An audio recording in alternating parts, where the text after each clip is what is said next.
Thank you so much for coming. And two, since you're part of such a successful show, how much has it changed sort of going around in public? Do you get recognized a lot, or how's life changed for you?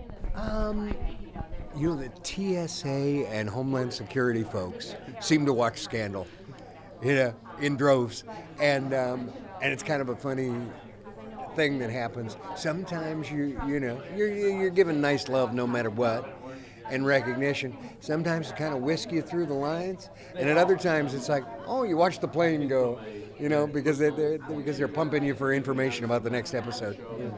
Well, and on the show, your character Cyrus is the chief of staff. So, did you take any historical inspiration for that, or were you asked to look into past chief of staffs to mold your character? Yeah, I was able to, from the time I got the job to starting to shoot, and then along the way, I've taken a real interest in chiefs of staff.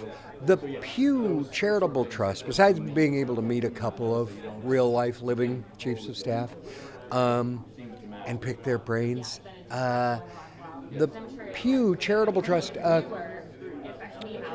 created something, I'm not sure when.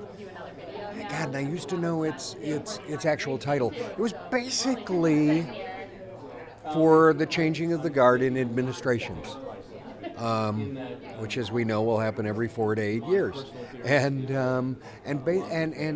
dealing with dozens of positions in the West and East Wing, so that the people coming in had an idea of how different people have done the job. And so I was able to read a lot of stuff in there. Yeah, very helpful. And my sister really wants to ask you this because she's one of the biggest Scandal fans alive. So she was wondering, who are some of your political heroes that you may or may not have based Cyrus on? Being a child of coming of age in the 60s and 70s, I think Robert F. Kennedy and Malcolm X and Martin Luther King, and jump all the way to when I started to read about then Senator Obama, and that he was that started as a community organizer.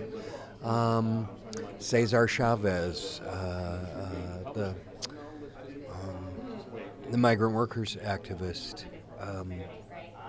Yeah, those are people who come to mind. Thank you very much. So one last question. Since we are a radio station, I feel like I should ask you, what kind of music do you like to listen to on set or in your downtime? I will. I love really kind of corny from my almost high school, college years, like dance music, Donna Summer and that stuff.